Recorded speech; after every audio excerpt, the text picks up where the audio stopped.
Hello, everyone, and welcome to Let's Coach 2023. I'm Liz Cresci. I'm a strategic growth coach, and I am here with Life Coach University. We are so thrilled to have you here. Life Coach University is on a mission to coach millions more, and I'm sure you're already familiar with our platform. And if you're not, I do invite you to go over to lifecoachuniversity.com. Check out our PIF talks. Those are our pay it forward talks. They're about an hour and they run throughout the month. And we're here every day on Let's Coach 2023. We are being recorded. This is an anonymous platform, so we invite you, if you have any questions or you want to join the conversation, throw it into the Q&A and let's chat, right? So, again, I'm Liz Cresci, strategic growth coach, and we talked last time about time and how precious time is and how it gets away from us. So, I thought I would pick up today and talk about belief. Belief is, according to Merriam-Webster Dictionary, is is a state or habit of mind in which trust or confidence is placed in some person or thing. B, something that is accepted, considered to be true, or held as an opinion, something believed. Or C, conviction of the truth of some statement or reality of some being or phenomenon, especially when based on examination of evidence. So that's belief.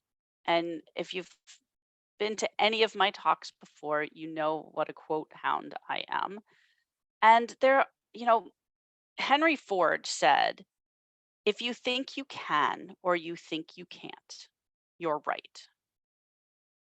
And that sums up belief, especially when it comes to growing ourselves, to starting our business, to tackle those goals, to try something we've never done before.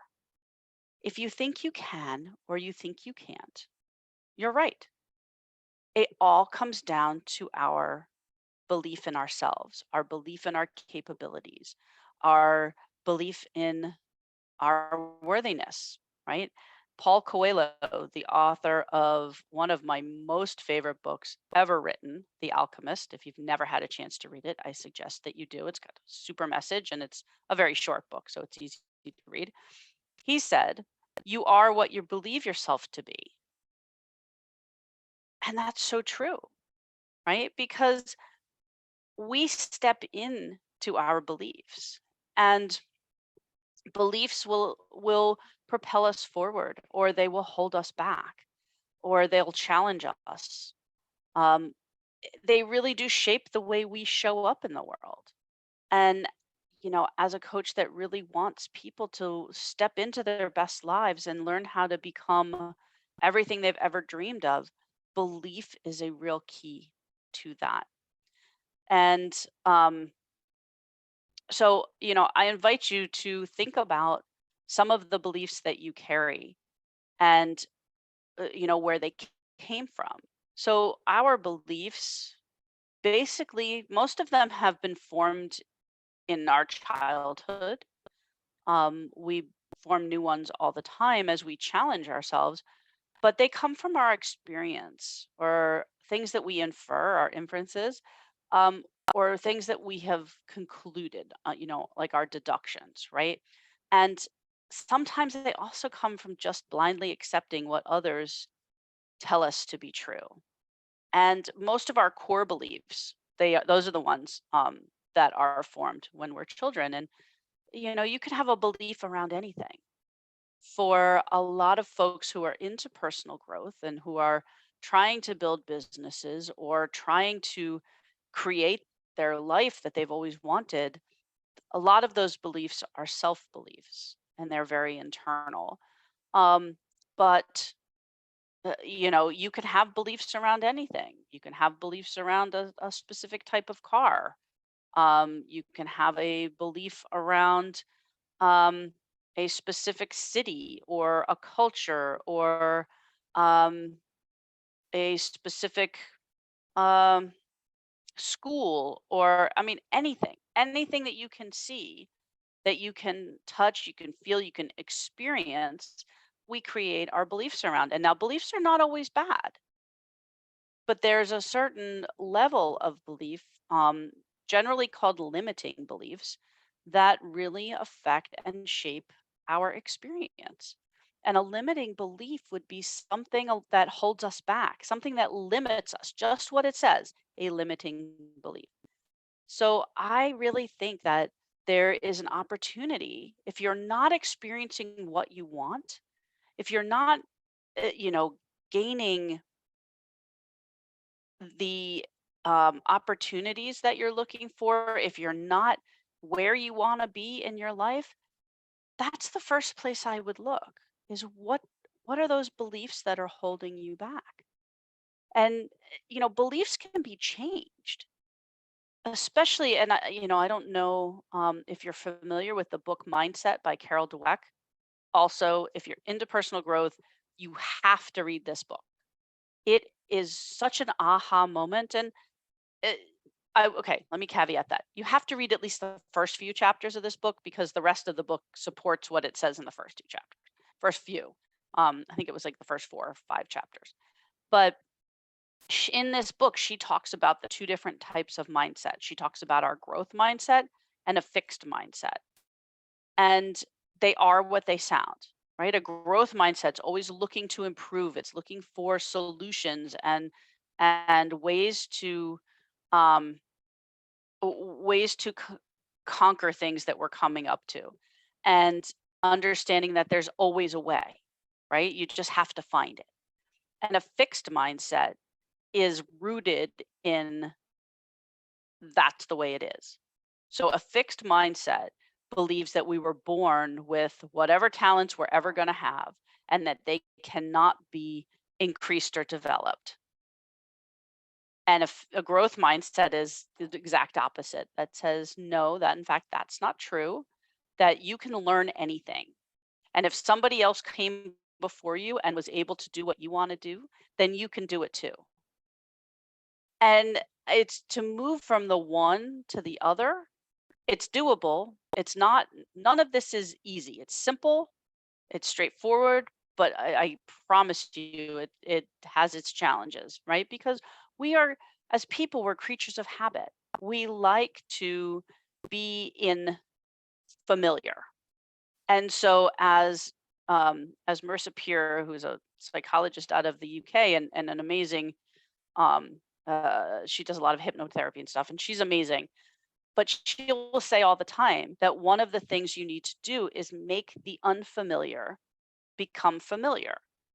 And that's how we push ourselves, right? So we have these beliefs that we've stumbled upon in our life.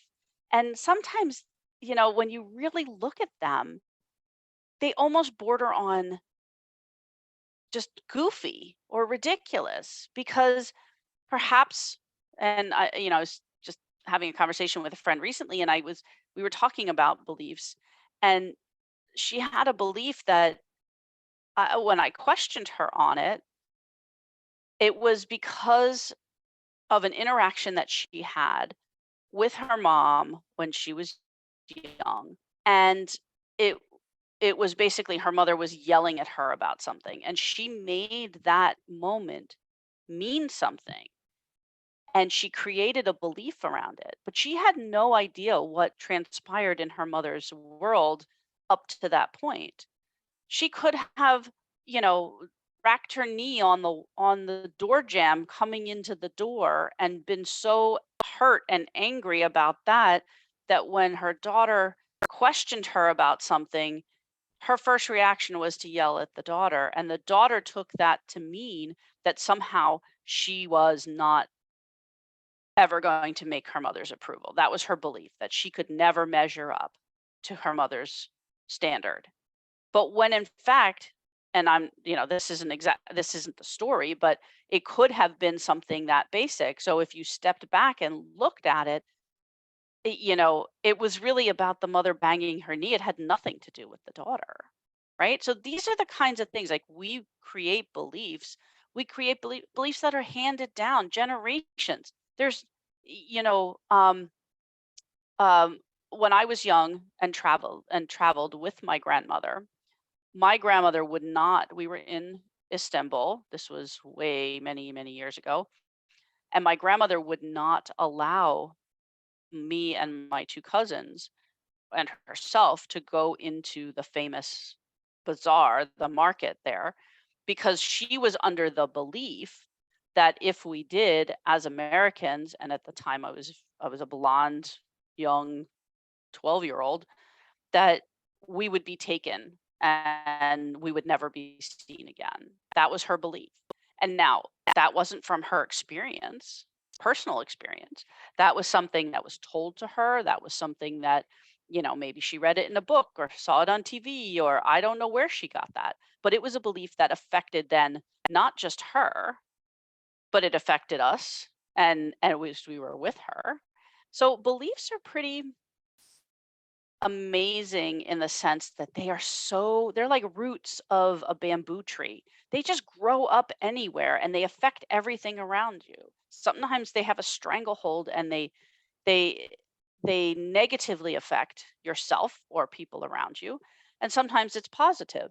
And the idea here is, as people, we blindly believe what's in our head.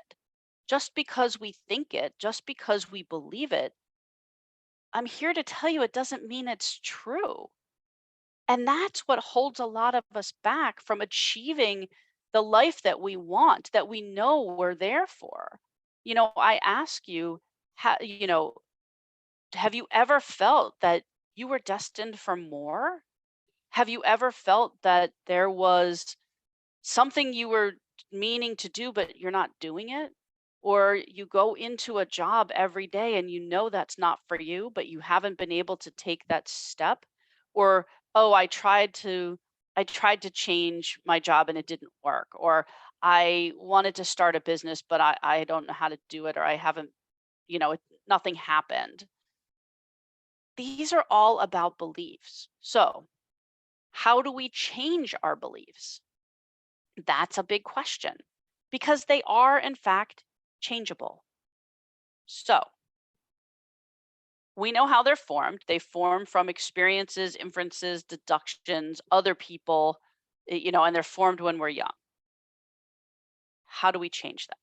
Well, the first and only major way that we're ever going to change our beliefs, and frankly, most things in our lives, is to identify them. You cannot change, you cannot overcome, you cannot tackle, you cannot make different something you're not completely aware of, right? So get to know them in detail. And how do you discover what they are? So you can, when you go somewhere and um, you have a thought about good or bad, um, or presumably indifferent, about something, listen to the thoughts that come through your head, because those beliefs will be there. And, again, I want to say that there's plenty of really positive, supporting, wonderful beliefs in our life.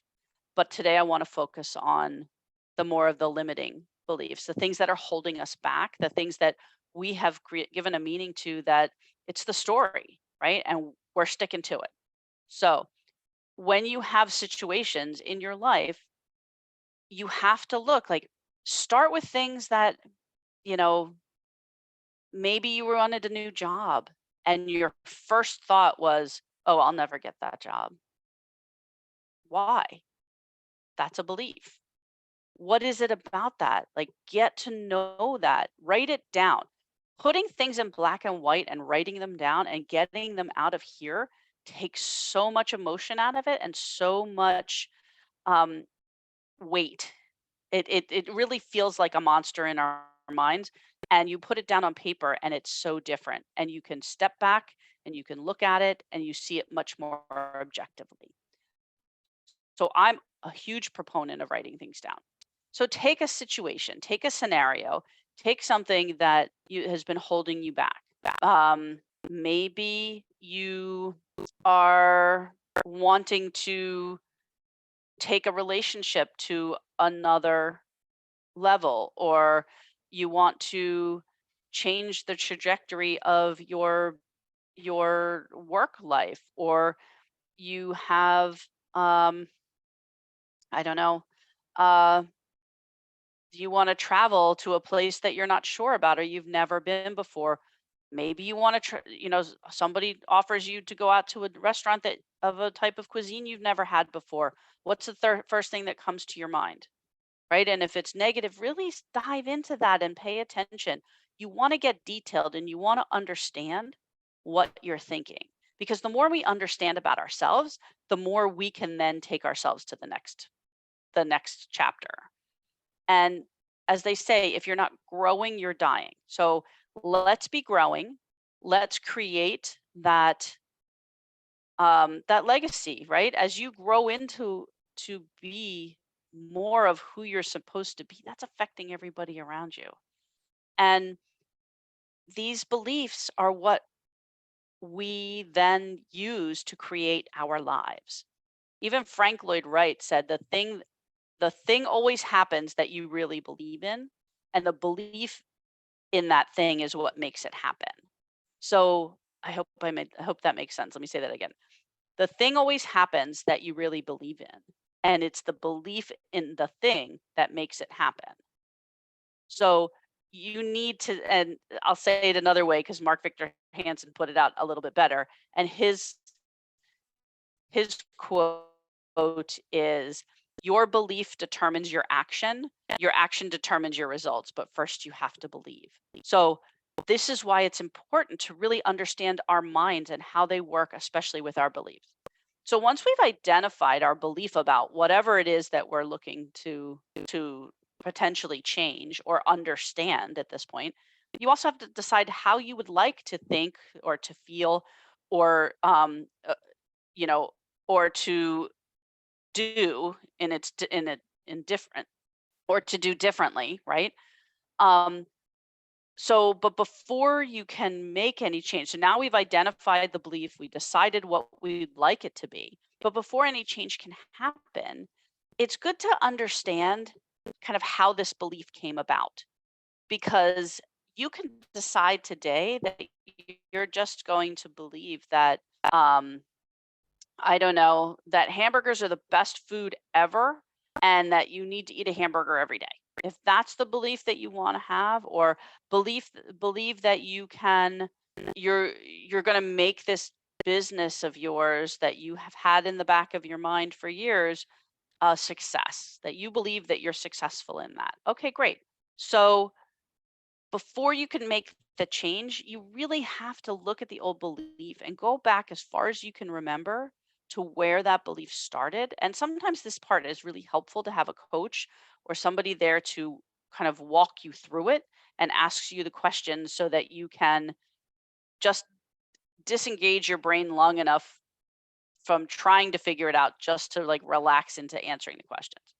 So you get to the point of deciding of trying to find back as far as you can. And you want to find evidence that supports your old belief, the one that you want to get rid of, because we can find evidence for anything, right? So look for the evidence and then question that evidence, right? Ask yourself, is it true? Ask yourself, is it the only way? And then you're going to find evidence for the way you want it to be. What would tell you that your new business is going to be successful? What would tell you that you're super worthy, right? And write it down.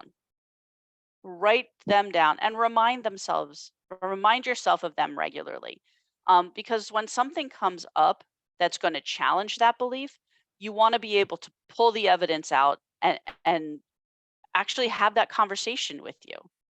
And sometimes this doesn't take much more than um, diving into the origin of your old belief. Because you know what? If it's that ridiculous, like the example I gave you earlier, where you know, some, young girl was yelled at by her mother and made that to mean that maybe she wasn't worthy of her mother's love, and this has affected her for now for 40 years. But what the reality was, the mother, hit her knee so hard and entering the door that that was her initial reaction. One had nothing to do with the other. So it could just understanding that will help eradicate some of it. So um, beliefs, the limiting beliefs are the ones that restrict us or limit us in some way. And oftentimes it's a false accusation that we make about ourselves, or they feel like they're absolute. They feel like that's it. That's the way it is. And they come from, as I said earlier, the fixed mindset, the inability to have an open mind. That's basically what it is. They come from family beliefs. They can even come from education. Um, Definitely our experiences, especially those that end up negatively. And why they're so key is they become part of our identity. And people don't easily like to shift their identity. So start with the beliefs. Now, before I give you some examples, let me just check the Q&A and see if I have, again, if you have any questions or you want to join in the conversation, Q&A is great. So I do. So I got laid off. I didn't see it coming. How does belief work in this situation? I do blame myself that maybe I didn't work as hard as others. Thank you for that question. It's an excellent question. So the fact that you got laid off, that's a fact, right? It's not a great fact, but it's a fact. And you didn't see it coming. That makes it even more harder to understand and hard to take. So in this situation, the question is, what are you making mean? What are you making this situation mean? And you said, I do blame myself that maybe I didn't work as hard as the others. So I'm going to challenge you in this and say, where's the proof? Right? Did you have evaluations coming up to this point in time? Were they good evaluations? Did you have definitely things to work on that you didn't even attempt to work on? Oftentimes a layoff too has less to do with the employee than it does to do with the company. So what was happening in the company at that time? Were you the first one? Were you the last one in the door? So you're the first one out? That's oftentimes how layoffs work because they don't like to play favorites, if you will. Was there something else happening? Like you need to understand and ask yourself the question, before I take it all on myself, what are the facts? The company they didn't make their earnings this month or this quarter, and they're down $14 million, and there's 6 people in my department,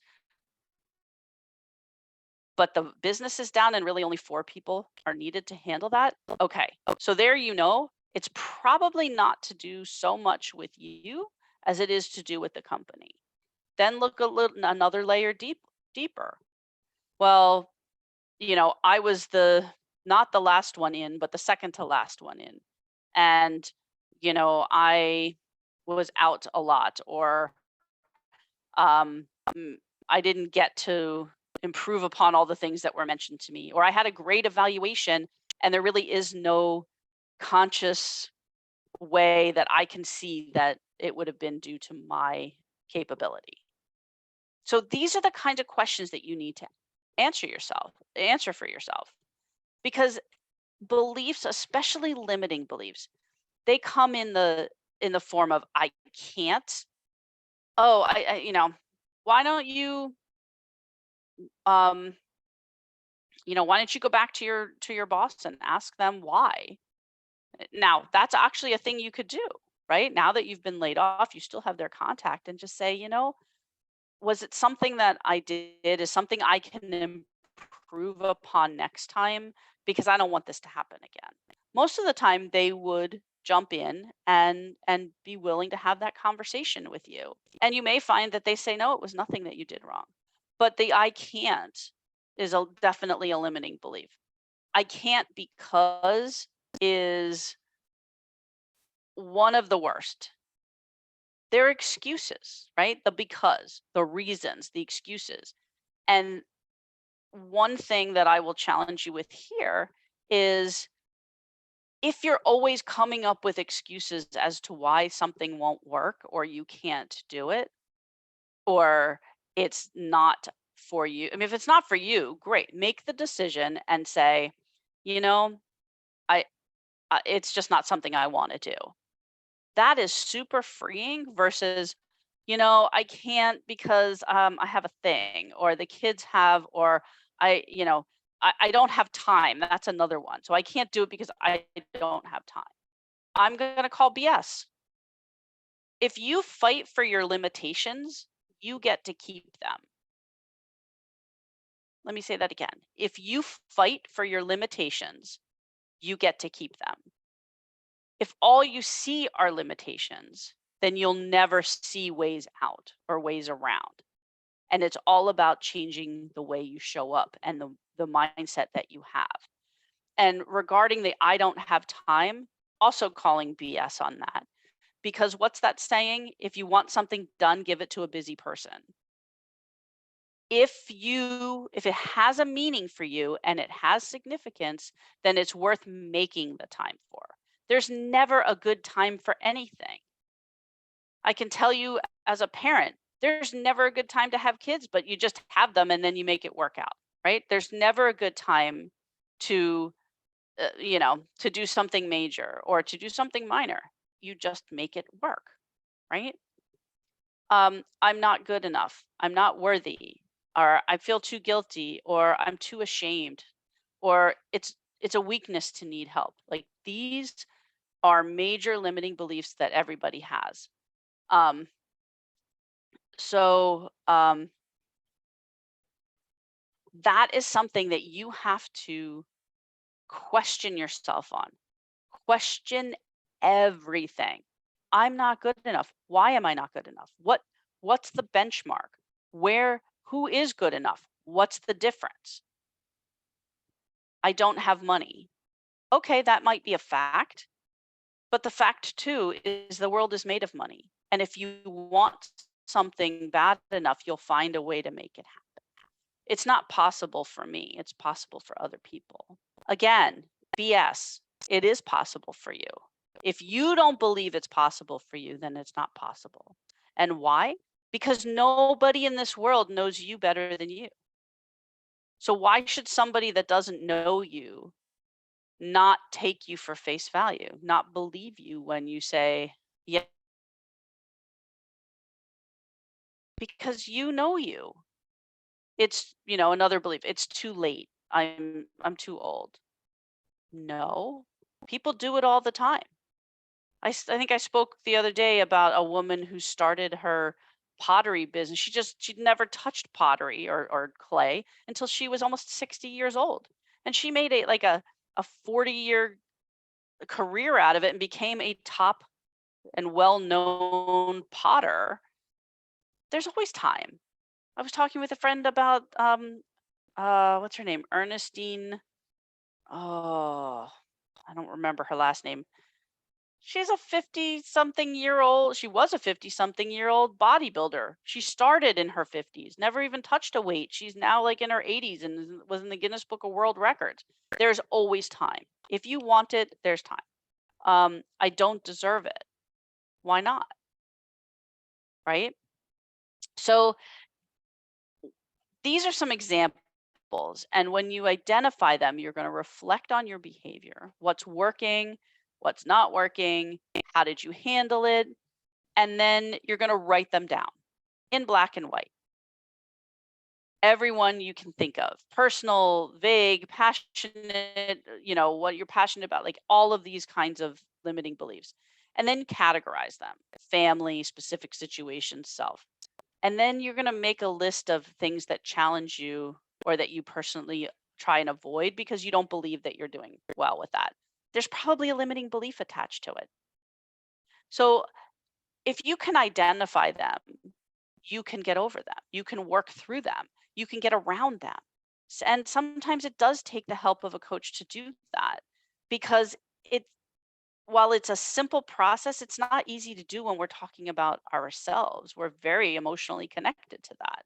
And when you have somebody from the outside looking in that can challenge and question the way you talk to yourself, here's something I love.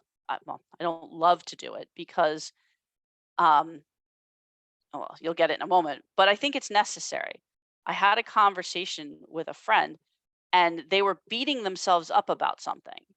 And I stopped them and I said, "Hey, stop that. Let me jump in here and say, don't talk to my friend that way." You know why? And that sort of took them aback for a second. But we need to do that for ourselves. Don't talk to my friend that way. Don't talk to this person in the mirror that way. You wouldn't talk the way you do to yourself to anybody else. So don't do it to yourself. Call yourself out. Yeah, I started to call BS on myself now. Your talks are so frank and direct. I love them. Thank you for that. I very much appreciate that feedback. And yeah, call BS on yourself because frankly, most of the time, what's happening up here, if it's not constructive and moving us forward and helping us be and do better, then call BS on it. Because most of the stories that we tell ourselves, they're just that. They're stories, they're fiction that we take to be the gospel truth. So I know I've run over time. I'm sorry. I'm super passionate about this topic. I will be picking up this topic again during my PIF talk, which is going to be Sunday um, at 11 a.m. Eastern time this coming Sunday. And you know, I would love to continue the conversation around that. You'll see it posted on the LCU website. And again, if you've not hit up lifecoachuniversity.com, check it out. Check out the amazing coaches that we have and and just dive in. There's so much content out there. Life Coach University just wants everybody to show up in their best way, right? To coach a million more. Tell your friends, tell your neighbors, and just do something nice. Show up well for somebody who needs you to do that for them. So these examples are good. I said all of them. I believe many of them, especially that I don't have time. I'm too old. I won't be. You know what? I get it. I was there. I've walked this walk. I see it. I see it in young people. I see it in old people. I see it in everybody does it. And once it's that closet under the stairs. Once you take the flashlight out and you shine it in that back corner of that closet, all you see is a dust bunny, a little ball of dust. You don't see that monster that you think is lurking there. But it's about challenging our brains and not just accepting things to be the gospel truth. So your challenge this week is to pick out one or two limiting beliefs that you think you have and question, question, question. Why? Is it true? That's the biggest question you can ask. How is it serving me? What if I'm wrong? Find alternatives. You know, could I be wrong? Is this the truth? Those are the ways you're going to make some change in your life and hopefully move forward into that fantastic person that you're supposed to be. So, thanks for joining. I'll see you on Sunday for the PIF talk, but I'll see you next week. Have a great day.